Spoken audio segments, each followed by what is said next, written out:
দর্শক স্বাগত জানাচ্ছি এনটিভির নিয়মিত আয়োজন এই সময়ে। দেশের রাজনৈতিক সংকটে বিদেশিদের ভূমিকা নিয়ে চলছে জোর আলোচনা, চলছে বিতর্ক।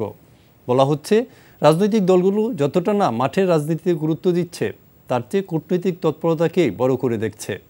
এদিকে জাতীয় নির্বাচন সামনে রেখে অর্থনৈতিক সংকটসহ জনগুরুত্বপূর্ণ নানা বিষয় নিয়েও চলছে আলোচনা। এর মধ্যে সিটি নির্বাচন সহ উপনির্বাচন, স্থানীয় সরকার নির্বাচনেও চোখ জনগণের। রাজনৈতিক, অর্থনৈতিক সহ সাম্প্রতিক নানা বিষয় নিয়ে আলোচনা করব আজকের এই সময়ে। সাথে আছে আমি সীমান্ত খোকন। স্টুডিওতে আমাদের সাথে আজ আছেন আওয়ামী লীগ নেতা জনাব AKM শামীম ওসমান MP এবং সাবেক বিরোধী দলীয় চিফ হুইপ জনাব জয়নুল আবদিন ফারুক। স্টুডিওতে আপনাদের স্বাগত জানাচ্ছি। তো আমরা বুঝতে পারছেন যে আজকে রাজনৈতিক বিষয়কে আমরা প্রায়োরিটি দিব আলোচনায়। তো জনাব জয়নুল আবদিন ফারুক, আপনার কাছে আসি যে রাজনৈতিক প্রেক্ষাপটে এখনকার যে অবস্থা, তো বলা হচ্ছে যতটা না মাঠকে গুরুত্ব দেওয়া হচ্ছে তার চেয়ে বেশি আপনার কূটনীতিক তৎপরতাকে প্রাধান্য দেওয়া হচ্ছে। আসলে প্রকৃত চিত্রটা কি? মানে আপনাদের এনটিভি অর্থাৎ সীমান্ত খোকন উপস্থাপনা আজকে অনুষ্ঠানটি সবাই দেখছেন, নিশ্চয় আমাদের কথা যারা শুনবেন আমাদের যুক্তি তর্কগুলো বুঝবার চেষ্টা করবেন। এবং এনটিভি দর্শক শ্রোতা সবাই, আমি আশা করি সবাই আমাদের কথাগুলো মনোযোগ দিয়ে শুনে বিচার বিশ্লেষণ করে সবাই দেশের এই সংকটময় মুহূর্তে যাতে উত্তরণ হয় সেই বিষয়গুলো নিশ্চয়ই আপনারা মতামত দেবেন। সীমান্ত খোকন, যে বিষয়টা হলো একটু আগে শামীম সাহেবের সাথে আমার দেখার পর বলেছিলাম যে আজকে যুগান্তর পত্রিকা একটা রিপোর্ট বাইরেছে যে বাংলাদেশে এখন সংসদ যেটা চলছে এটাতে 5% অফ পলিটিশিয়ান নাই। এই বিষয়টা আসলে ওনার মুখের কথা না, এটা পত্রিকার ভাষ্য না। অনেকে এই কথাগুলো অনেক নিউজেতে আমরা পাই, অনেক কথোপকথনও পাই, আলাপের সময় পাই, মাঠে ঘাটে বলেন, দেশে বলেন। তো সে বিষয়গুলো আমরা যতটুকু, উনিও রাজনীতি করেন, ছাত্র রাজনীতি থেকে শুরু করে, আমিও ছাত্র রাজনীতি থেকে রাজনীতিতে সম্পৃক্ত। তবে আমার এই ক্ষুদ্র যে অভিজ্ঞতা, যে একজন তৃণমূলের রাজনৈতিক কর্মী হিসেবে আপনার এই প্রশ্নের অত্যন্ত গুরুত্বপূর্ণ বিষয় বহন করে। এই মুহূর্তে যখনই আর 4 মাস পরেই বা 5 মাস পরেই দেশে একটা নির্বাচন হবে, সে নির্বাচনে আমরা যাব কি যাব না, সে নির্বাচনে আওয়ামী লীগ আমাদেরকে কতটুকু আনার চেষ্টা করবেন, সেটা বিচার বিশ্লেষণ দল উভয়ের শীর্ষ পর্যায়ের নেতারাই বুঝবেন। তবে আজকে আপনার যে সাবজেক্টটা, যে বিদেশিদের উপরে বেশি নির্ভরশীল হয়ে যাচ্ছে কিনা, আসলে নির্ভরশীল বিষয় না। এখানে তো বাইরের দেশের লোকগুলো সাধারণত যারা অ্যাম্বাসেডার হিসেবে বাংলাদেশে আছেন, তারা তো তাদের দেশের ভাবনা নিয়েই আমাদের দেশকে চিন্তা করে, আমি যতটুকু মনে করি। এখন এখানে বেশি আওয়ামী লীগ বলে দৌড়ঝাঁপ দিচ্ছে কোনো রাষ্ট্র। আমি এই কথা বলতে চাই না, এতটুকু স্পর্ধাও আমার নাই। আমি মনে করি দৌড়ঝাঁপ না, তারা চাচ্ছে বিগত যে সংকটটা, বিগত দিনে যে নির্বাচনটা, এখন যে সংকটটা সৃষ্টি হলো, এই সংকট সমাধানের ক্ষেত্রে বর্তমান সরকারের মনোভাবটা কি সেটা ওনারা জানতে চেষ্টা করছেন। এখন আমেরিকাকে আমি দেখি মাননীয় প্রধানমন্ত্রী থেকে শুরু করে আওয়ামী লীগের সকল পর্যায়ের নেতারাই শুধু এক পেশি কথা বলে যাচ্ছেন যে আওয়ামী লীগ আমেরিকা এই করছে, বিএনপি লবিস্ট নিয়োগ করে এগুলা করাচ্ছে, এই বিভিন্ন কথা আমরা শুনতে পাই। তো রাজনৈতিক কর্মী হিসেবে রাজনৈতিক মাঠে এসব আলোচনা আসবেই, একে অপরের বিরুদ্ধে কথা বলবে, সমালোচনা করবে, এটাই নীতি। কিন্তু কথা হলো, আমি মনে করি দৌড়ঝাঁপ না, মনে করি যে কথাই বলুক না কেন, আমার দৃষ্টিতে আমেরিকা যে কথাটা বলছে যে তারা একটা বৃহত্তম রাজনীতি, বৃহত্তম দেশ, ডলারের দেশ, গণতন্ত্র দেশ, মানবাধিকার রক্ষার দেশ, সারা বিশ্বকে যারা কন্ট্রোল করে, বাংলাদেশে 2-4টি কথা বলার কারণটা হলো যে গুম, খুন, অত্যাচার, অবিচার তারা জানেন, আমাদের সময় আমরা কি করেছি তারাও তা জানেন, এখন কি হচ্ছে তাও তারা জানেন। এই বিষয়গুলো হয়তো তারা বলার চেষ্টা করছেন যে এগুলো না করে দেশে একটি গ্রহণযোগ্য নির্বাচন হোক, সকল দলের অংশগ্রহণে একটা নির্বাচন হোক, এই বিষয়গুলো নিয়েই তারা বেশি বলার চেষ্টা করছেন। এই জন্য আমি বলি যে দৌড়ঝাঁপ না, এটা তাদের আভ্যন্তরীণ বিষয়ে হস্তক্ষেপ না। কারণ তাদের কথা যে সরকার শুনবেন কি শুনবেন না, সরকার এটা বুঝবেন, এটা তো ওনাদের বলার দরকার, ওনারা বলে যাচ্ছে না। আমি আরেকটার সাথে সংযোজন করতে চাই, বিভিন্ন দেশের রাষ্ট্রদূতের সাথে তো সরকারি দল বলেন, আমরা অপোজিশন পার্লামেন্টে নাই, কিন্তু আমাদের বৃহত্তম রাজনৈতিক দল, আমাদের সাথেও কথা বলে। এ নিয়ে আমাদের দুই দলেরই মিডিয়া, অর্থাৎ দুই দলেরই নীতি নির্ধারক আছেন যারা ফরেন উইংটা দেখভাল করেন। সেখানে আমাদের মনে এইসব প্রশ্নগুলো সীমান্ত ভাই আমার মনে হয় খাস উত্তর পেতে হলে আপনি ওই লাইনের লোকগুলো যদি আনতে পারেন, আমার চেয়ে বেশি অভিজ্ঞ সম্পন্ন তারা ভালো বলতে পারবে। আচ্ছা, আমরা যাচ্ছি জনাব শামীম হোসেন আপনার কাছে, যে আলটিমেটলি এখনকার পলিটিক্যাল যে বক্তব্যগুলো হচ্ছে, যেমন মাননীয় প্রধানমন্ত্রী আজকে বলেছেন যে বিদেশি কূটনীতিকদের ইস্যু, ওবায়দুল কাদের সাহেব বলেছেন, মির্জা ফখরুল সাহেব ওগুলোর জবাব দিয়েছেন। তো মানে ওভারঅল মিলে যে বিদেশি তৎপরতাটা তো আছে, তো আমরা কি আসলে ওভারঅল অনেকটা নির্ভরশীল হয়ে যাচ্ছি, কিংবা বলা যায় যে সরকার কি কোনো রকম মানে কতটা চাপে আছে এই কূটনীতিক ইস্যুতে? জি, ধন্যবাদ আপনাকে। এবং এখানে আমার শ্রদ্ধেয় বড় ভাই ফারুক ভাই আছেন এবং এনটিভি যারা দর্শক শ্রোতা আছেন সবাইকে আমি আমার সালাম এবং শুভেচ্ছা, আদাব, নমস্কার জানাচ্ছি। যখন ফারুক ভাই কথাগুলি বলছিলেন, ওনার মুক্তিযুদ্ধ করার সুযোগ হয়েছে, কিন্তু আমি মুক্তিযুদ্ধের সময় ক্লাস 3 থেকে মাত্র 4 উঠেছি, আমার সুযোগ হয়নি। সো উনি মুক্তিযোদ্ধা, আমি মুক্তিযুদ্ধের সন্তান, মুক্তিযোদ্ধার ভাই। সো আমি মনে মনে চিন্তা করছিলাম যে দেশটা স্বাধীন করার জন্য আমাদের 30 লাখ লোক জীবন দিয়েছে, 30 লাখ। আমার বিশ্বযুদ্ধ বলতে এত লোক জীবন দেয়নি, তো এত দাম দিয়ে কেনা একটা স্বাধীন বাংলাদেশ। হ্যাঁ, আর যদি বলি ভারত মহাদেশ কবে স্বাধীন হয়েছে, যখন আমরা পাকিস্তান ছিলাম 1947-এ, ইফ আই নট রং, তাহলে 76 বছর আগে ভারত মহাদেশ স্বাধীন হয়েছে। আমরা স্বাধীন হয়েছি বাংলাদেশ আবার ওদের থেকে 71 সনে, অলমোস্ট প্রায় 51 বছর 52 বছর বয়স। তার আগে গোলামি করেছি কয় বছর? প্রায় 200 বছর। তো আমার মনে হয়, শুনতে খারাপ লাগবে হয়তো সবার, হ্যাঁ, যে ওই রক্তটা বোধহয় আমাদের অনেকের শরীরে এখনো প্রবাহমান, ঠিক আছে? আর আপনি বললেন সরকার বিচলিত কিনা, কে কি বিচলিত, কে বিচলিত না বিচলিত, বাংলাদেশের সব মানুষই বিচলিত এখন, হ্যাঁ, এটা স্বাভাবিক ব্যাপার। গ্লোবাল পলিটিক্স তো সারা পৃথিবীতেই এখন যার যার মতো হস্তক্ষেপ চলছে, তাই না?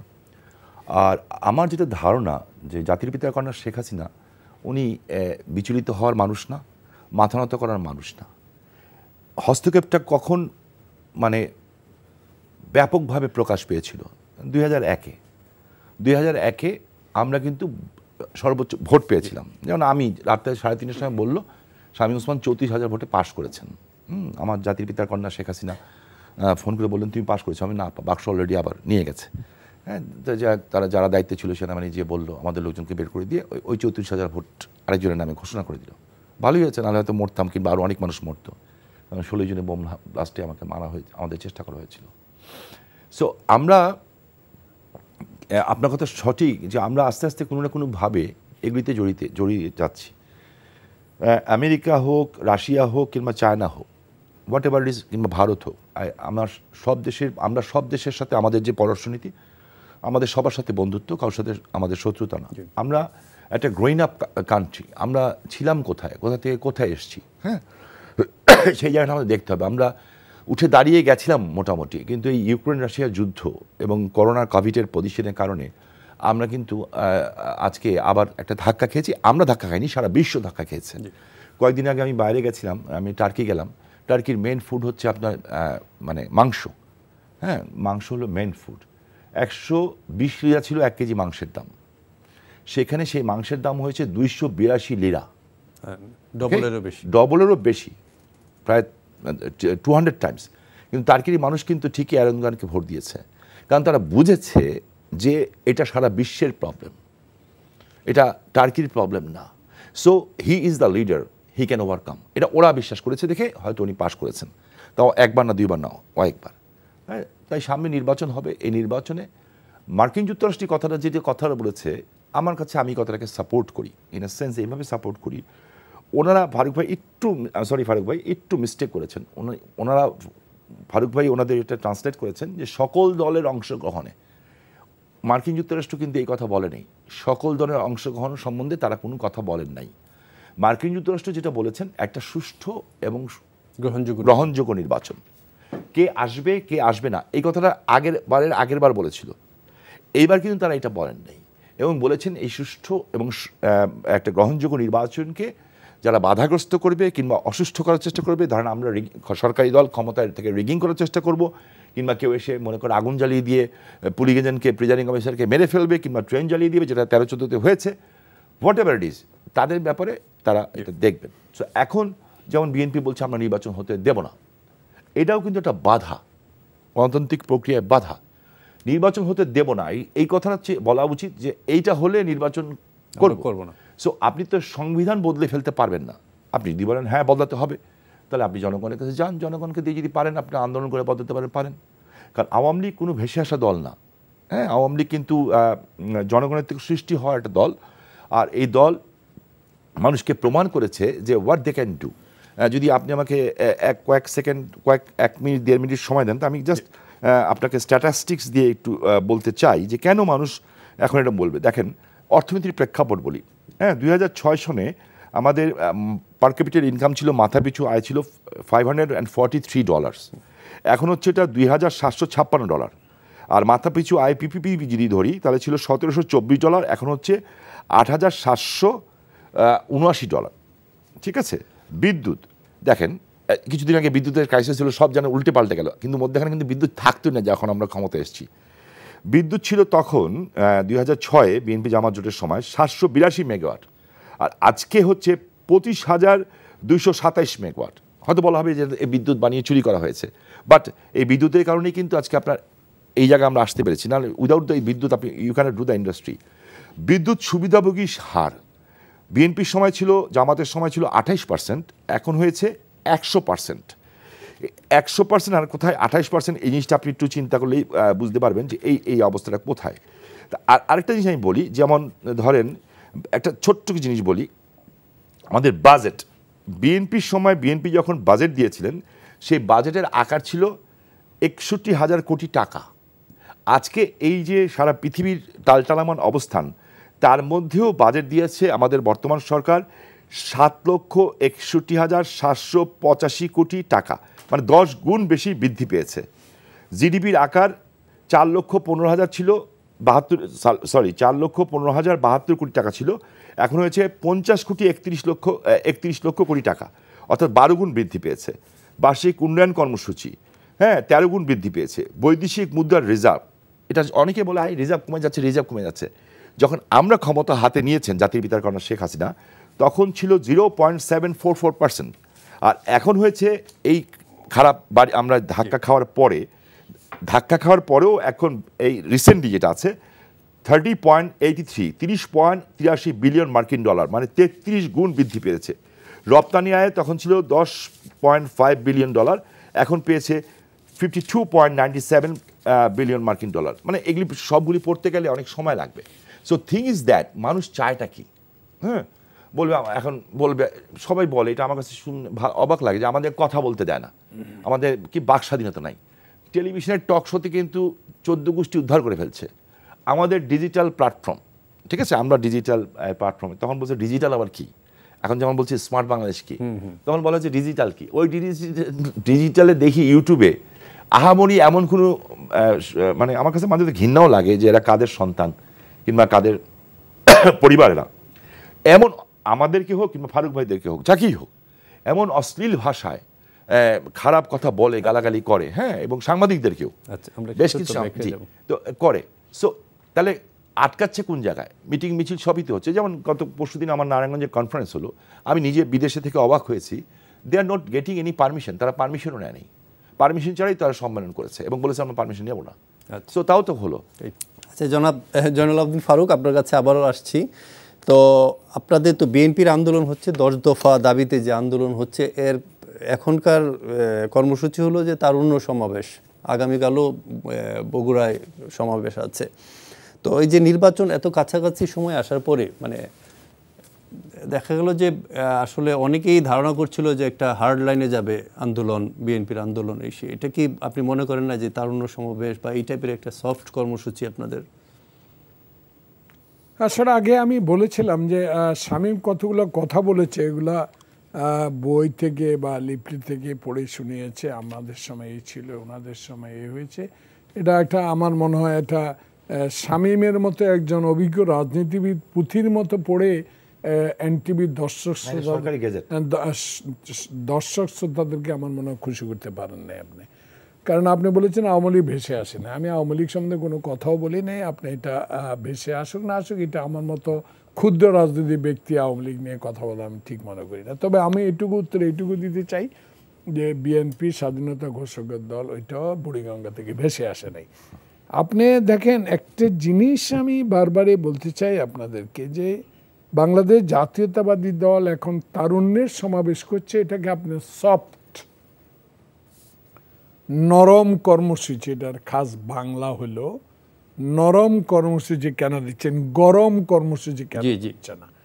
তো গরম হওয়ার সময় তো আছে, নরম দিয়েই শুরু করে যদি গরম হইতে পারি তাহলে ধীরে গতিতে চলার নীতিতে যারা চলে তারাই জয়লাভ করে। যতটুকু আমার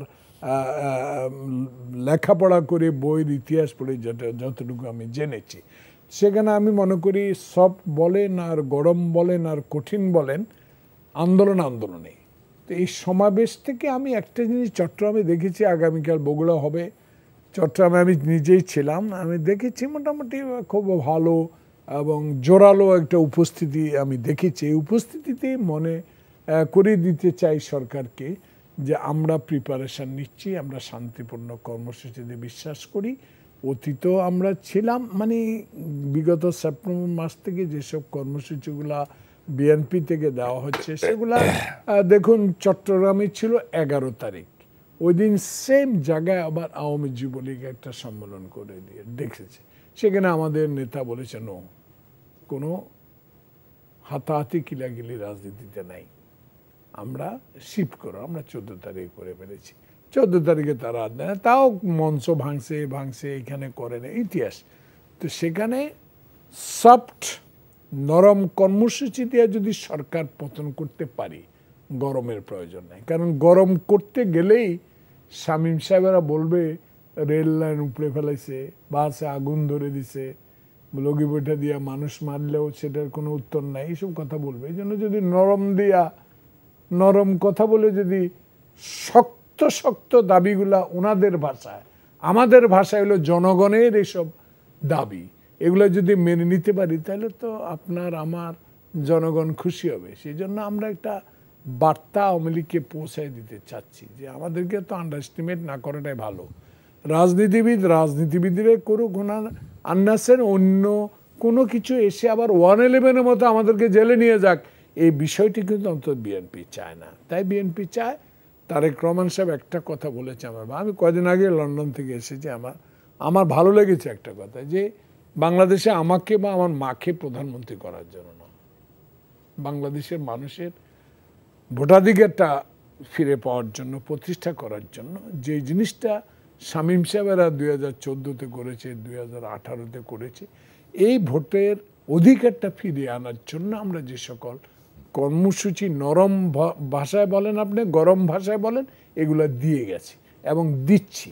তবে একটা জিনিস আমি মনে হয় শামীম সাহেবদেরকে মনে করে দিতে চাই, উনি আবার তো রাজনীতিক কর্মী, একবারে গ্রাসরুট থেকে এসেছে, উনি বুঝবেন, আমিও বুঝবো, আমার চেয়ে সিনিয়র নেতারা আরও ভালো করে বুঝবে, ওনার চেয়ে সিনিয়র নেতারা বুঝেও কেন এটা বুঝতে পারছে না। শামীম সাহেব, আমি বুকে হাত দিয়ে বলি, এই সংকটগুলা সৃষ্টি করেছেন আওয়ামী লীগ, এই সংকট সমাধান আপনাদেরকেই করতে হবে। এই সংকট সমাধান যদি করে দেন, সংবিধান মতো নির্বাচন তো আমরাও 2015-তে না 2006-এ একবার করেছিলাম, 3 মাসও থাকতে পারি নাই, আমরা বলেছি যে আমরা রাতকে রাত পার্লামেন্ট করে সেদিন তত্ত্বাবধায়ক সরকার দিয়ে দিলাম।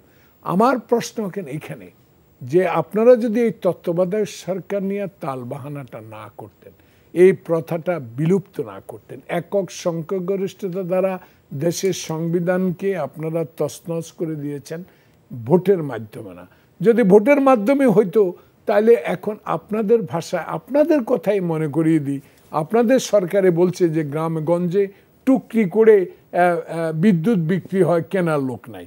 সেখানে এখন আপনি ঘন্টা দেখেন ৪৪,০০০ টাকা মাসে আমাদের জেনারেটরের পেট্রোল আর ডিজেলের বিল দিতে হয়। সে কারণে আমি মনে করি যে বাংলাদেশে সংবিধানের কথা আমাদেরকে আর বলেন না। আপনি একজন মেম্বার অফ পার্লামেন্ট, আমি কয়েকবার ছিলাম, হয়তো 2014-তে যদি ফেয়ার ভোট হইতো, আমি আবার নমিনেশন যদি আমাকে তারেক সাহেব দিত তাহলে আবার হইতাম। 2018 সালে নমিনেশন দিয়েছে, যদি আমি ফেয়ার ভোট হইতো বা যদি রাতের কারবারটা না ঘটতো তাহলে তাহলে আমি 7 বার এমপি হইতাম। আমি সেটা ওনার সাথে অহংকার করছি না, সে আমার বড় ভাই বলে। আমাদের সাথে রাজনীতির সম্পর্ক এখন না, ছাত্রলীগ উনি যখন 5, 6, 7, 8-এ পড়ে, ওনার বাবা ওনার ভাই যারা রাজনীতি নারায়ণগঞ্জে করতো। এবং বিশেষ করে আমি মুক্তিযুদ্ধেই শুরু করেছি ওনার এলাকা থেকে। আমার হাতের উপরে আমাদের বন্ধুর ভাই মনিরের ভাই ছোট ভাইটা মারা গেল।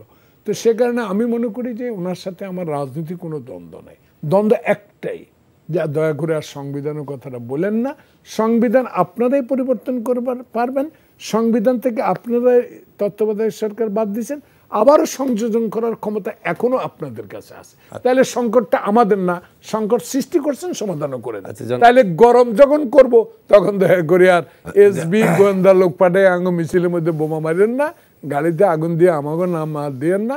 তবে এই গরম আর হওয়ার দরকার নাই। আমি মনে করি শান্ত বা আমাদের সীমান্ত যে কথাটা বলেছে, আমার মনে হয় গরম হওয়া লাগবে না। নরমে যা শুরু হয়েছে, আমার মনে হয় সরকার পদত্যাগ করতে বাধ্য হবে। আচ্ছা জনাব শামীম ওসমান, আমি একটা জিনিস বলি যে ইদানিং তো বেশ কিছু নির্বাচন হচ্ছে, আবার সামনেও নির্বাচন আছে, খুলনা এবং বরিশালে নির্বাচন হয়েছে। তো এখানে আর ওভারঅল গড়ে ভোট 40 থেকে 50%। মানে কি নির্বাচন কমিশন আসলে পার্সেন্টেজটা নিয়ে একটা টেনশনে থাকে। 50%-এর উপরে গেছে। হ্যাঁ, তো এই যে এইটা কি আপনি মনে করেন না যে কম কিনা আসলে ভোটারের উপস্থিতিটা, এটা জাতীয় নির্বাচনের কতটা প্রভাব? আরেকটা ব্যাপার হলো যে ঢাকা যে আপনার 17 আসনের যে উপনির্বাচন হবে, সেখানে আপনার 17 জন প্রার্থী মানে করেছেন, নমিনেশনের মধ্যে অর্ধেকের বেশি বাতিলই হয়েছে আসলে আলটিমেটলি। তো এখানে একটা জিনিস বলা হয় যে রাজনীতিতে একটা রুচির দুর্ভিক্ষও চলছে ওভারঅল সব কিছু। যেমন আপনার জনাব আব্দুল ফারুক সাহেবও বলেছেন যে আমাদের সংসদে এত পার্সেন্টেজ আসলে রাজনীতিবিদ, এত পার্সেন্টেজ ব্যবসায়ী বা এই সেই। তো ওভারঅল চিত্রটা আসলে কি হতাশাব্যঞ্জক কিনা? হ্যাঁ, যদি আপনি বলেন অ্যাজ এ পলিটিশিয়ান হিসাবে আমাকে বলতে বলেন যে আমি বলবো যে politics is difficult for the politician. পলিটিক্সটা এখন পলিট্রিক্স হয়ে গেছে অনেকের কাছে, এবং এই সুযোগটা সৃষ্টি যে শুধু আমি বলবো না যে বিএনপি করেছে। জিয়াউর রহমান বলেছেন I will make politics difficult for the politician, এটা প্রথম ডায়লগ ছিল ওনার। হ্যাঁ, কিন্তু আমি ওনাকে দায়ী করবো না, ঠিক আছে? কারণ পলিটিক্সটা করে ফারুক ভাই এসেছেন রাস্তা থেকে, আমরাও এসেছি রাস্তা থেকে। তো নিশ্চয়ই পলিটিশিয়ানদের কোনো ভুল ছিল, সেই ভুলের কারণে হয়তো আমি বলছি না যে যারা পলিটিক্স করে আসেন নাই তারা অযোগ্য। আপনাকে দেশের এখন আমি মনে করি যে এখন যারা আমরা পার্লামেন্টে আছে, আমার থেকেও এখনকার যে নিউ জেনারেশনস, হ্যাঁ, তারা কিন্তু আমার চেয়ে অনেক বেশি স্মার্ট। এটা আপনাকে স্বীকার করতে হবে, তাই না? আমি একটা টেলিফোনের জাস্ট একটা সামথিং বুঝি, ও একটা টেলিফোন থাকা মানে সারা ওয়ার্ল্ড ওর হাতে থাকা, আজকে যে জেনারেশনের বাচ্চারা। হ্যাঁ, আর আমরা একটা জিনিস হারিয়ে গেলে আরেকটা খুঁজে বের করতে পারি না। তো এটা দিস ইজ দ্য রিয়েল। তো এখন ব্যাপারটা হচ্ছে, একটা সময় ছিল ফারুক ভাই যেটা রাস্তার কথা বলছেন, আমি রাস্তার কথা বলছি, সেটা ছিল স্বাধীনতার সংগ্রাম, তারপর ছিল গণতন্ত্রের সংগ্রাম, তারপরে বিভিন্ন 52-এর ভাষা আন্দোলন, সেটা ঠিক আছে। আর এখন হচ্ছে অর্থনৈতিকভাবে বিল্ড হওয়ার সংগ্রাম। সো আমি মনে করছি যে আমার জায়গাটায়, আমার পার্সোনাল ওপিনিয়ন যেটা, আমার জায়গায় যার বেটার আছে, কি বলে, নলেজ আছে, তার আসা উচিত। বাট এখানে একটা বাট আছে, এই বাটটা কিন্তু ভীষণ মানে রাখে দেশপ্রেম। পলিটিশিয়ানরা কিন্তু যেই দল করুক না কেন, যে দলটা সে সিরিয়াস করে থাকে, তাহলে কিন্তু তার ভিতর দেশপ্রেম আছে। এই যে ফারুক ভাই এই জায়গাটা এসেছে, আমি এখানে এসেছি, আমি ক্লাস ম্যাট্রিক ইন্টারমিডিয়েট থেকে জেল খাটা শুরু করেছি। শরীরে এমন কোনো জায়গা নাই যে মারের দাগ নাই, বোমা হামলা হয়েছে, এই পা পঙ্গু হয়েছে, হাত উড়ে গেছে খুলে। সো এই যে এই বিষয়গুলি, হ্যাঁ, ফারুক ভাই বললেন গণতন্ত্রের কথা, 75-এর পরে কোথায় ছিল গণতন্ত্র, মানবাধিকার কোথায় ছিল? যখন জাতির পিতার কন্যা বঙ্গবন্ধুর কন্যাকে শেখ হাসিনাকে 32 নম্বরে ঢুকতে দেওয়া হয়নি, তার বাবার যেখানে মৃত্যু হয়েছিল সে দেখার জন্য, কোথায় ছিল মানবাধিকার? যেখানে একটা সরকারি দল ক্ষমতা থাকা অবস্থায় 21শে আগস্টে জাতির পিতার কন্যা তুমি বেঁচে আছো কেন, এই অপরাধে তাকে মারার জন্য চেষ্টা করলো, 24 জন মানুষ মারা গেল, কোথায় ছিল? ফারুক ভাই বললেন যে ওই 15ই ফেব্রুয়ারি নির্বাচন বন্ধ করে দিয়েছেন, বন্ধ করে দেন নেই, সেই বন্ধতে 285 জন মানুষ মারা গেছে, এবং আমার নারায়ণগঞ্জে 15টা ছেলে মারা গেছে 12 দিনে, 12 দিনে 15 জন ছেলে মারা গেছে। তো এই যে 21শে আগস্টের ঘটনাই কিন্তু এই যে রাজনীতির ভিতরে একটা দূরত্বটা, বিশ্বাস অবিশ্বাসের প্রচণ্ড প্রশ্ন করেছে কে? উনি যার কথা বললেন লন্ডনে বসে আছেন, উনি ওনার দ্বারা এই কার্য সমাধান হয়েছে। সেই কারণে ওই যে একটা প্রতিশ্রুতি, তারপরেও আপনি দেখেন 2013-14তে কিন্তু জাতির পিতার কন্যা শেখ হাসিনা ম্যাডাম জিয়াকে ফোন করেছিলেন এত কিছুর পরেও। তারপরেও দেখেন যখন কোকো রহমান মারা গেলেন, উনি ওনার বাসায় গেলেন, স্বাভাবিক একজন মাকে সান্ত্বনা দিয়ে গেছিলেন, দরজা আটকে রেখেছিল। ভিতর থেকে হয়তো ম্যাডাম খালেদা জানেন না, আমি ওনাকে নিয়ে কথা বলবো না, কারণ উনি অনেক সিনিয়র মানুষ, উনি হয়তো জানেনই না। তাহলে ভিতর থেকে কারা গালাগালি করলো, কারা উল্টাপাল্টা কথা বললো, খারাপ কথা বললো, গেটটা লাগিয়ে দিল কারা? এরাই হচ্ছে পলিটিশিয়ানদের দুশ্মন, এরাই চায় নাই। সেদিন যদি উনি যেতেন আর যদি দেখা হতো, তাহলে কিন্তু সিনারিও বাংলাদেশে অন্যটা হতো, অবভিয়াসলি অন্যটা হতো। কারণ উনি ওনার আবেগ প্রকাশ করতেন, উনি ওনাকে সান্ত্বনা দিতেন, দেখা যেত এই জায়গাটা যদি ঠিক থাকতো তাহলে কিন্তু আজকে এই জায়গাটা ঠিক আছে। তারপরেও কিন্তু এত কিছুর পরেও, 21 আগস্টের পরেও ওনার কিন্তু ওনার বয়সের কারণে হোক, মানে করোনার কারণে হোক, ওনার ফ্যামিলির অ্যাপিলের কারণে ওনাকে কিন্তু বাসায় রাখা হয়েছে। সো এই যে গরম আর ঠান্ডা আন্দোলন, মানুষ এখন এগুলি পছন্দ করে না। মানুষ এখন যেটা দেখতে চায়, এই নিউ জেনারেশন ও সব কিছু জানে। আমাদের চাপাবাজি কথা দেখে ইচ্ছা হবে, আমি যদি মিথ্যাটা বলি এই করেছি, যেটা আমি বললাম, এটা আমি বললাম, এই কথা যদি মিথ্যা হয় তো আমি কিন্তু আজকে জেনারেশনের কাছে ফলস হয়ে যাবো। দ্যাটস ওয়াই আমি কিন্তু বই পড়ে বলছি। ও বলবে he is a stupid and he is a liar, এর কথা শোনা যাবে না, because he is a smart.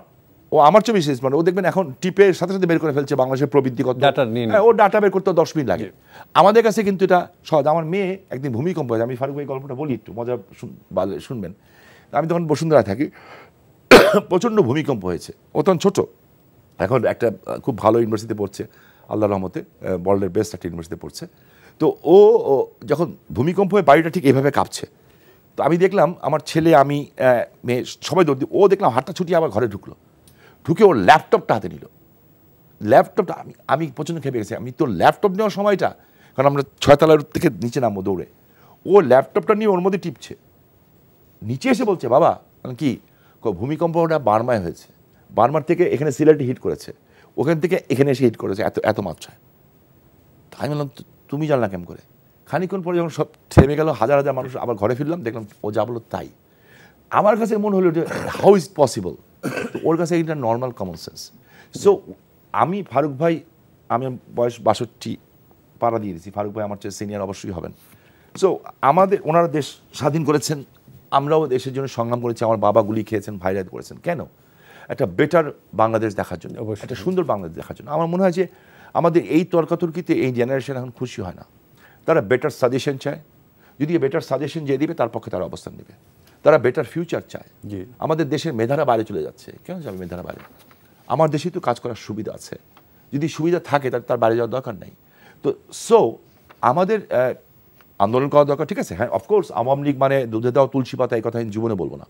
Nobody is perfect in the world, no party is the perfect in the world. কিন্তু আমার কাছে লজ্জা লাগে, আমরা যখন বাইরের এই তোষণ নীতিটা আমরা করি নাই, আমরাও করেছি। আমি স্ট্রেট ফরওয়ার্ড লোক, আমরাও করেছি, কিন্তু আমাদের সময় আমরা করি নাই যে অন্য দেশে কি আমরা কথা বলতে পারবো যে কালকে কি আমরা জাপানে যদি নির্বাচন হয়, বাংলাদেশের অ্যাম্বাসেডর এখন কোনো কথা বলতে পারবেন? Is it possible? হ্যাঁ, বাদ দেন না, নেপালে পারবেন? তাহলে কি আমরা স্বাধীন না? আমরা পরাধীন? আমরা এটাকে ওয়েলকাম করছি, সবাই কি খুশি হয়ে যাচ্ছি কেউ কেউ কিছু বললে? আমি তাদেরকে দোষারোপ করছি না, আমি যারা খুশি হচ্ছে তাদেরকে দোষারোপ করছি। সেটা আমিও হলেও দোষারোপ করছি, উনি হলেও দোষারোপ করছি। তখনই আমার কাছে জানি কেন মনে হয় যে আমাদের শরীরে এখনো গোলামির রক্ত রয়ে গেছে।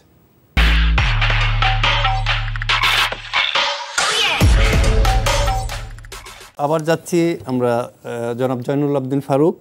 তো আসলে তো একটার পর একটা নির্বাচন হচ্ছে, সিটি নির্বাচন হচ্ছে, তো আপনাদের দলের স্বাভাবিকভাবে হয়তো কৌশলগত কারণে আপনাদের এইটাতে অংশগ্রহণ নাই। তো আলটিমেটলি কি মাঠের রাজনীতিতে আপনাদের এই জিনিসটা, মানে নেতাকর্মীদের চাওয়া পাওয়াটা তো একটা নির্বাচনমুখী হয়, পলিটিক্সের একটা থাকে, তো এই জিনিসটা কি আপনারা মনে করেন যে বিএনপি লোজার হচ্ছে? বিএনপি তো নির্বাচনমুখী দল এবং নির্বাচন করার জন্য তো সবার ইচ্ছা, যেহেতু রাজনীতি করে কি জন্য? রাজনীতি করে নিজের, কেউ চেয়ারম্যান হবে, কেউ মেম্বার হবে, কেউ এমপি হবে, কেউ মন্ত্রী হবে, কেউ দলের ভালো পোস্টে যাবে, সেই জন্য তো রাজনীতি করে।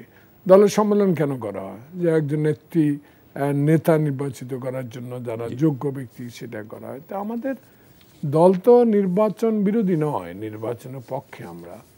কিন্তু কোন নির্বাচনে যাব? যে নির্বাচন অংশগ্রহণমূলক হয় না, যে নির্বাচন দখলের হয়, যে নির্বাচন আগের রাত হয়, যে নির্বাচনে প্রার্থী হলে তার কাগজ ছিঁড়ে নিয়ে যায়, যে নির্বাচনে আপনার এজেন্ট বসানো যায় না, সে নির্বাচনে না যাওয়ার পক্ষে মতামত দিই আমরা এই কারণে যে নির্বাচন যদি গ্রহণযোগ্য হয়, নির্বাচন যদি অংশগ্রহণমূলক হয়, নির্বাচন যদি সুষ্ঠু হয়, নির্বাচন যদি আমার ভোট আমি দিতে পারি, তাহলে সে নির্বাচনে অংশগ্রহণ করার জন্য দল সবসময় প্রস্তুত থাকে। তবে আপনি যেটা বলেছেন যে দলের নেতা কর্মীরা মনক্ষুণ্ণ হচ্ছে কিনা বা নিরাশ হচ্ছে কিনা, দেখুন হতাশ হচ্ছে কিনা, দেখুন একটা কথা আপনাকে বলি যে দল তো ক্ষমতা নেই অনেক দিন 111-এর অত্যাচার ওনারাও কম সহ্য করে নাই, আমরাও কম করি নাই। আপনি দেখেন 2008 সালে একটা নির্বাচন হয়েছে, সেই নির্বাচনে বেগম খালেদা জিয়া নির্বাচনে গিয়েছেন একটি কারণে, দেশে যে একটা জরুরি আইন বলবৎ আছে, দেশে যে একটা বেসামরিক লোকেরা দেশ পরিচালনা করছে, বেসামরিক লোককে বসিয়ে সামরিক শাসনের মতো দেশ পরিচালনা করছে, সে আমাদের জাতীয় সংসদ পবিত্র জায়গায়ও সেদিন রুমের মধ্যে কোর্ট বসানো হয়েছে। সেই কোর্টে কত নেতাকে নিয়ে অপমান করা হয়েছে, একটা চেয়ার পর্যন্ত দেওয়া হয়নি। দেখুন আমাকে গ্রেপ্তার করে যে জায়গায় রাখা হয়েছে, আপনি যদি রাজনীতিবিদ হন, নিশ্চয়ই সাংবাদিক হলেও আপনি এটা যদি দেখতেন, আপনি ঘৃণা ভরে সারা জীবন এটা ঘৃণা করতেন। সেটা আমি এখানে বলতে চাই না। দেখুন একটু আগে শামীম বলেছে তার পায়ে বোমার আঘাত আছে, তার পরিবার জর্জরিত। রাজনীতি করেছে, জর্জরিত হবে। স্বৈরাচার বিরোধী আন্দোলন করেছে, আইয়ুব বিরোধী আন্দোলন উনি দেখেন আমরা করেছি, 69 আন্দোলন করেছি, 62-তে আমি দেখেছি ফাতেমা জিন্নাহর হারিকেন মার্কার ভোট আমার দেখার সৌভাগ্য হয়েছে, ছোট ছিলাম। সেই কারণে আমি মনে করি বাংলাদেশের টোটাল রাজনীতিতে উনি যে পরিবার, সে পরিবারকে আমি ভালো করে জানি। ওনার হাঁটুর আঘাত, বোমার আঘাত। দেখুন 2008 সালে নির্বাচনে বেগম জিয়া নির্বাচনে যে গিয়েছেন কেন? একটি মাত্র কারণে, যে দেশ থেকে অন্তত বেসামরিক লোকগুলো চলে যাক, মানে সামরিক লোকগুলো চলে যাক, বেসামরিক লোকগুলো আসুক। দেখেন আমরা 25টা সিট পেয়েও কিন্তু সংসদে বসেছিলাম, আমি তখন সিপিএর দায়িত্ব পালন করছি। দেখেন সংসদ ভবনে ওনার হাঁটু ভেঙেছে বোমার আঘাতে। কে বা কারা বোম মেরেছে, নিশ্চিত তার বিচার হবে বা বিচার আওতা আসবে।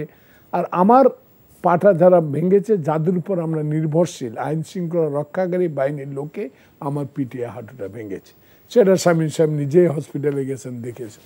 সেটা বড় কথা না, বড় কথা হলো বাংলাদেশে আমরা এখন হতাশ নই এই কারণে। দেখুন সপ্তাহ শুরু হয় রোববার, আজকে সকাল থেকে সপ্তাহ শুরু হলো। দেখেন শনিবার শুক্রবার খুব আমরা রাজনীতির নেতারা নাতনি যারা আছে এদের নিয়ে বাসা বাড়িতে আমরা থাকি, কিন্তু আমরা সেটা পারি না। হয়তো একটা প্রোগ্রাম থাকে, হয়তো কোনো রাজনৈতিক আড্ডা থাকে, রাজনৈতিক কথোপকথন থাকে, আমাকেও যেতে হয়। স্বামী তো আর বেশি দায়িত্ব না, ওই যে এক্সিস্টিং এমপি। সে কারণে আমি বলতে চাই যে আমরা হতাশ নই। কারণে রোববার সকাল থেকে বৃহস্পতিবার সন্ধ্যা পর্যন্ত কোর্টে থাকতে হয়, ওইখানে আমরা হতাশ নই। অতএব সিটি কর্পোরেশন, ইউনিয়ন পরিষদ, পৌর মেয়র, ইউনিয়ন কাউন্সিলের মেম্বার এই বিষয়ে নির্বাচন করতে পারবো না, পারি না, এই জন্য আমরা হতাশ নই। আমরা হতাশ হইতাম তখনই যখন আমরা রোববার সকাল থেকে বৃহস্পতিবার সন্ধ্যা পর্যন্ত 55 লক্ষ লোক আমাদের যে মামলার আসামি, সেক্ষেত্রে আমরা কিন্তু হতাশ নই সীমান্ত। আমরা হতাশ এক জায়গায়, যদি আওয়ামী লীগের এই বিশদ ওনার বিদেশি নিয়ে কথা বা এই সরকারের বিদেশিদের কথার উত্তর দেওয়া, মন্ত্রী মহোদয়দের মুখের যেসব ভাষা, এইসব ভাষায় প্রমাণ করে যে ওনারা বাংলাদেশে 7 লক্ষ কোটি টাকা আরও বেশি অধিক মানে বাজেট এবার দিয়েছেন, 21 বা ইত্যাদি ইত্যাদি। সেই বাজেটের অতীত অনেক বাজেট দিয়েছে। আর আমরা যখন 2091 সালে ক্ষমতা ছিলাম, বাজেট কত ছিল? 2001 সালে ক্ষমতা ছিলাম, বাজেট কত ছিল? 96 সালে ওনারা ক্ষমতা ছিল, বাজেট কত ছিল লেখা আছে, হয়তো আমার মনে নাই। কিন্তু একটা জিনিস মনে রাখবেন, এত কোটি কোটি টাকার বাজেট, এত উন্নয়ন, পদ্মা সেতু, মেগা প্রকল্প, মেট্রো রেল, ফ্লাইওভার, সব কিছুই ওনারা বলেন ওনারাই করেছেন। তাহলে একটা নিরপেক্ষ তত্ত্বাবধায়ক সরকারের অধীনে একটা নির্বাচন দিতে ভয় পাওয়ার কথা না। হতাশ আমি হতাশ এইখানেই যে আওয়ামী লীগ একটা মুক্তিযুদ্ধের সপক্ষে দল হিসেবে তারা চিৎকার দিয়া বলে প্রবীণ এবং প্রাচীনতম একটা রাজনৈতিক দল, বাংলাদেশে এখন আর কেউ নাই ওনারা ছাড়া। তাহলে ওনারা মুক্তিযুদ্ধের সপক্ষের লোক, প্রাচীনতম রাজনৈতিক দল, এবং ওনারাই বাংলাদেশের স্বাধীনতা যুদ্ধে সরাসরি অংশগ্রহণ করে দেশ স্বাধীন করেছেন, আমরা সব বাদে দিলাম। তারা কেন এত ভয় পাচ্ছে? ভয় পাচ্ছে একটি কারণে, সে ভয়টা হলো তাদের যে তারা যতই মেগা প্রকল্প করুক, এই মেগা প্রকল্পের পিছনে কানাডায় বাড়ি, এই মেগা প্রকল্পের পিছনে মালয়েশিয়া বাড়ি, এই মেগা প্রকল্পের পিছনে ব্যাংককে ফ্ল্যাট, এই টাকাগুলো আজকে বিদেশে চলে গেছে। লন্ডন বাদ দিলেন যে? লন্ডন আসতেছি, লন্ডনে যদি টাকাই গিয়ে থাকে তাহলে লন্ডনে ভারপ্রাপ্ত চেয়ারম্যান ফার্মে চাকরি করতেন না, অ্যাডভাইজারিগিরি করতেন না। যাক, সেটা ওনার পক্ষে, আপনারা বললে বিশ্বাসও করবেন, আমি নিজে স্বয়ং দেখে আসছি। সে কারণে টাকা যদি লন্ডনে থাকতো তাহলে আমি যে অবস্থা ওনার দেখে আসছি, তাহলে উনি আমার মনে হয় Begumpara, Canada, Bangkok, Malaysia, Singapore. এখন দেখেন একটা কথা বলে, এত রেমিটেন্স কেন আসে? অর্থমন্ত্রী বলেছে রেমিটেন্স এত কেন আসতেছে। যখনই দেখলো একটা ভিসা নীতি চালু হয়ে গেল, যদি রে বাবা না যাইতে পারি, ওই যে সুইজারল্যান্ডের টাকা সীমান্ত কত কোটি টাকা রাখছে, মরে গেলে টাকাগুলো তারা পাওয়া যায়। কত টাকা রাখছে কার নামটা পর্যন্ত তারা বলে না। কিন্তু বাংলাদেশে এই 16 বছর যারা ক্ষমতায় আছে, তাদের অর্থ, তাদের টাকা কোত্থেকে কামাইলো? যারা এক কাপ চা খাওয়ার পয়সা ছিল না, ক্যাবিনেট মন্ত্রী বলেছে তারা আজকে ব্যাংকের মালিক।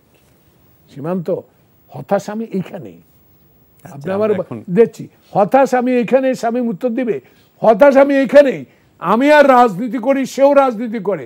উনি বলছে ব্যুরোক্রেটস আছে, সরকারি চাকরি লইয়া একটা গাড়ি পায়, সরকারি চাকরি লইয়া একটা ফ্ল্যাট পায়, সরকারি চাকরি লইয়া তার আরাম আয় সব কিছু পায়, আবার রাজনীতি করতে যায় সব কিছু পায়। মন্ত্রী শামীম হয় না, মন্ত্রী হয় জনালউদ্দিন ফারুকের। আচ্ছা, জনাব শামীম ওসমান, আসলে তাইলে কি আমরা হতাশ আমি এইখানেই, সেইখানেই হতাশ যে তত্ত্বাবধায়ক সরকারটা না দিলে আমি তো হতাশ থাকবই। ওই আপনার ভাষায় নরমটা গরম হবে, গরম হলে ওনাদের কি হবে ওনারাই বুঝবেন, আমার বলার দরকার। আচ্ছা জনাব শামীম ওসমান, তাহলে আমরা কি আসলে তত্ত্বাবধায়ক ইস্যুটাতেই আটকে আছি এখন পর্যন্ত? এমনকি এইটার আসলে সলিউশনটা কি? Not at all, actually not at all. আমার যেটা মনে হয় ফারুক ভাই জানেন, কিন্তু বলতে পারবেন না এখানে। আমার মনে হয় যে বিএনপি কিংবা বিএনপির সাথে যে জোটগুলি আছে, তারা কোনো না কোনো জায়গায় তারা ব্যবহৃত হচ্ছে। তারা মনে করছেন তারা আন্দোলন করছেন, এই জন্য বিএনপি কিন্তু আন্দোলনটাকে একটা সীমিত পর্যায়ে রাখছেন। এটা ম্যাচুরিটি, দিস ইজ, আমি এটাকে অবশ্যই আন্দোলন করবেন না কেন, উনি যদি মনে করেন এটা রাইট, তত্ত্বাবধায়ক সরকার চান, আমি বলবো আমি চাই না। কেন চাই না? আমি বলবো আমি ম্যাডাম খালেদা জিয়ার যে কথা বলেছিলেন, আমি এখন সেটাকে সমর্থন করি। কি বলেছিলেন উনি? ওনার মতো একটা বিজ্ঞ মহিলা, উনি বলেছিলেন যে পাগল আর শিশু ছাড়া কেউ নিরপেক্ষ না। তাহলে এখন যদি আমি তত্ত্বাবধায়ক সরকার দেই, মানুষ কি বলবে? আমাদেরকে শিশু পাগল বলবে। উনি বলেছিলেন, ওনার রেকর্ড আছে, এটা পাগল আর শিশু ছাড়া কেউ মানে নিরপেক্ষ না। তো এটা শিশু পাগল হয়ে যাবো আমরা। পাগল আর শিশু, তাহলে হবে শিশু পাগল, তা শিশু পাগল হয়ে তো লাভ নেই। বিষয় যেটা হচ্ছে এগুলিতে ব্যবহার না। আমার যেন কেন জানি মনে হয় যে কোনো থার্ড পার্টি খেলছে, বিএনপি তাওয়া হবে, সেই তাওয়া গরম হবে, সেই তাওয়ায় তেল হবে, সেই তেলটা আওয়ামী লীগের রক্ত হবে কিংবা বিএনপির কর্মীর রক্ত হবে। সেই রক্ততে কেউ হয়তো একটা পাউরোটা ভেজে খাবে, না বিএনপি খাবে না আওয়ামী লীগ খাবে। হ্যাঁ, I think so like that way. এইরকম কিছু লোক এই গেমগুলি চালাচ্ছেন এবং করার চেষ্টা করছেন, যেটা আমার মনে হয় বিএনপি যে না বুঝেন তা না, বুঝেন দেখেই ওনারা এই হয়তো কথা বলছেন অনেক শক্ত, কিন্তু এই যে আপনি যে বলছেন তারুণ্যের সমাবেশ, এই সমাবেশ ওনারা করতেই পারেন এটা। হ্যাঁ, ওনারা ওনাদের কাজ করছেন, আমরা আমাদের কাজ করছি। আমরা কি করছি? কোভিডের সময় সারা পৃথিবীর থেকে বাংলাদেশের সমস্ত বড় বড় জ্ঞানী লোকরা বললো 10 লক্ষ লোক নাকি না মরে যাবে আমাদের দেশে। ওয়ারিস কোভিডের টিকা নাকি দেওয়া যাবে না, বাংলাদেশ নাকি কুকুরের টিকাও পাবে না। কিন্তু বাংলাদেশ কিন্তু দক্ষিণ এশিয়ার সেকেন্ড হলো, সারা পৃথিবীতে সেকেন্ড হলো, এবং দক্ষিণ এশিয়া ফার্স্ট হলো টিকাদানে। এবং ওই কোভিড পিরিয়ডে জাতির পিতার কন্যা শেখ হাসিনা কী করলেন? ওই সময় থেকে এ পর্যন্ত 10 লাখ পরিবার, অর্থাৎ 50 লক্ষ মানুষের মাথার ইন্টু 5 দিই আমি, 5 জন করে ধরি, একটা যদিও গরিব মানুষের ঘরে সংখ্যা বেশি থাকে, 5 জন করে মানুষ যদি হয় 50 লক্ষ মানুষের উপরে মাথার ছাদ দিলেন। সো ওনারা ওনাদের কথা বলে যাচ্ছেন। আমি যে কেন বলছি একটা বারবার কথা যে আমরা স্মার্ট না, আমি এটা দেখে অবাক হলাম, আমি নিজেও জানতাম না এটা, টু বি অনেস্টলি এখন পড়ছি জিনিসটা। আইটি ল্যান্সার সংখ্যা, আইটি ফ্রিল্যান্সারের সংখ্যা, হ্যাঁ বিএনপির সময় ছিল তখন এত, আমি বিএনপিকে দায়ী করছি না এর জন্য, কারণ তখন জানতো না সবাই, 200 জন। এখন হচ্ছে 6,70,000 জন। সারা বিশ্বে বাংলাদেশ এখন দ্বিতীয় স্থানে রয়েছে ফ্রিল্যান্সারে। Can you imagine it? আমাদের মতো একটা গরিব দেশ সারা বিশ্বে এখন দ্বিতীয় স্থানে। সো আপনার এখানে ফাঁকি ঝুঁকি কথা চলবে না যে তখন কি ছিল এখন কি ছিল, সব ডাটাতে থাকে, কে কি বলেছিল কখন কি বলেছিল এটা চেক করলে বের করে ফেলা যায়। So thing is that we have to tell the truth. আমাদের ভুল থাকলে আমরা ভুল স্বীকার করবো। হ্যাঁ, আওয়ামী লীগের কেউ ভুল করছে না, অবশ্যই করছে। আওয়ামী লীগের, হ্যাঁ আপনি কালকে ইলেকশন দিলে আওয়ামী লীগ গতবার যেরকম করে আমরা সিট পেয়েছিলাম এবার পেয়ে যাবো? আমার মনে হয় সব জায়গায় পাবো না, আমাকে হয়তো চেঞ্জ করতে হতে পারে। বিকজ আমাদের আচরণ ব্যবহার দীর্ঘদিন যখন থাকলে মানুষের সাথে খারাপ হয়েছে, কেউ কেউ হয়তো খারাপ হয়েছে, কেউ হয়তো বেশি ভালো করেছে, সেই সব বিবেচনা জাতির পিতার কন্যা করবেন। ওনার কাছে সবার আমানত আমলনামা আছে, সেই দিকে পার্টির কাছেও আছে। সেই দিকে যদি উনি মনোনয়ন দেন, যারা প্রো পিপল, প্রো ক্যারেক্টার, তারা যদি ভোট পায় তা পাশ করবো, ক্ষমতায় আসবো। যদি ভোট না পাই তাহলে আসবে না, বিএনপি আসলে কিংবা অন্য কেউ আসবে। বাট যেটা উনি বলছেন যে ম্যাডাম খালেদা জিয়া 2008-এ নির্বাচন করলেন কেন? হ্যাঁ, 2008-এর নির্বাচন কি কিন্তু না সুষ্ঠু বলেন, আমরা কেন বিএনপিকে নিয়ে এত চিন্তা করবো, টেনশন করবো? 2008-এর নির্বাচনে বিএনপি মাত্র, উনি ভুল বলেছেন ফারুক ভাই, 26টা বলেছেন, 29টা সিট পেয়েছিলেন। পরে একটা উপনির্বাচন আরেকটা সিট পেয়েছেন, 30টা সিট। তো 2000 মহিলা একটা 30টা, তো টোটাল 30 সিট। তো 2008-এ যদি 30 সিট ওনারা পেয়ে থাকেন, 2008-এর নির্বাচন নিয়ে তো ওনাদের কোনো বিতর্ক নেই, আপত্তি নেই। আর আমরা পেয়েছিলাম এতগুলো সিট, আমরা বিরোধী দল ছিলাম, কিন্তু আর অ্যারেস্ট করা হলো আগে আমার নেত্রী শেখ হাসিনাকে, তারপরে ম্যাডাম খালেদা জিয়াকে। কেন? এবং আপনারা ফারুক ভাই শুনে একটু খুশি হবেন হয়তোবা, বাংলাদেশে প্রথম কনভিক্টেড কি হয়েছে জানে না? এই যে দুর্নীতির সাজায় আমি, শামীম ওসমান। আমাকে এই যে ডিজিএফ এর যে কি নাম ছিল ফারুক ভাই, যে বাড়ি ব্রিগেডের বাড়ি না আপনাদের ধরছিল যেটা, যে ব্রিগেডের জেনারেল বাড়ি, আমার ফোন করে বললো, উনি হয়তো আমেরিকা এখন আসছে না, কোথাও আসছে জানি না, আমি ওনাকে আঘাত করছি না, ওনার ডিউটি ছিল, উনি করেছেন, যে আপনার মতো ভালো লোক না, হ্যান না তেন না, উনি আর্মিরা যেভাবে কথা বলে উনি সেভাবে বললেন। আমি অনেকক্ষণ শুনলাম, আমি যে what you want to say. তো উনি আমাকে কিছু শর্ত দিলেন এক জায়গায় বলার জন্য, মানে আমার ছোটো আপা রেহান আপার কাছে। আনন্দ যে আগে শর্ত পরে দেন, আগে আপনি আমার শর্ত শুনেন, আপনি আমার শর্ত শুনেন, একা একা কি প্রধানমন্ত্রীর সাথে দেখা করতে পারবেন আপার সাথে? বলে হ্যাঁ, আপনি পায়ে ধরে মাপ চাই নেন, আমরা 1 মিনিট। হ্যাঁ, সো সেদিন বললো আপনাকে আর বাঁচানো গেল না। আমি 17 লক্ষ ট্যাক্স দিয়ে নিয়ে 2001 থেকে 2006 পর্যন্ত, এই কারণে আমাকে 13 বছরের সাজা দিল। আমি 2001 থেকে 2006 পর্যন্ত দেশেই ছিলাম না, 2007 পর্যন্ত আমি কানাডা ছিলাম, এবং আমি সোশ্যাল খেয়েছি। সো আমি সোশ্যাল খাওয়া মানুষ, আমি ট্যাক্স দিব কোত্থেকে? সো ওই দিনটা যাতে না আসে, এটা ফারুক ভাইও যেমন চায়, আমিও তো চাই। সো আমি ফারুক ভাইয়ের মতো এবং যারা বিজ্ঞ রাজনীতিবিদ আছেন, হ্যাঁ সেটা সব দলের, 2 দলেরই কিংবা অন্য দলেরও, বিএনপি আওয়ামী লীগ ছাড়া দল আছে না, তাদেরকে শুধু একটা জিনিস বলবো যে এই জিনিসটা খেয়াল রাখবেন, এদেশে গরিব মানুষ যখন অভাবে পড়ে তারা জমি বেচে খায়, আর এদেশে একটা শ্রেণী আছে দেশ বেচে খায়, যারা দেশ বেচে খায় তারা যাতে আমাদের দুজনকে নিয়ে খেলতে না পারে। জি, ধন্যবাদ আপনাদের দুজনকে স্টুডিওতে আসার জন্য অনেক রাতে। প্রিয় দর্শক, এই ছিল আজকের এই সময়ের আয়োজন। আপনারা ভালো থাকবেন, সুস্থ থাকবেন, এই কামনায় বিদায় নিচ্ছি। শুভরাত্রি।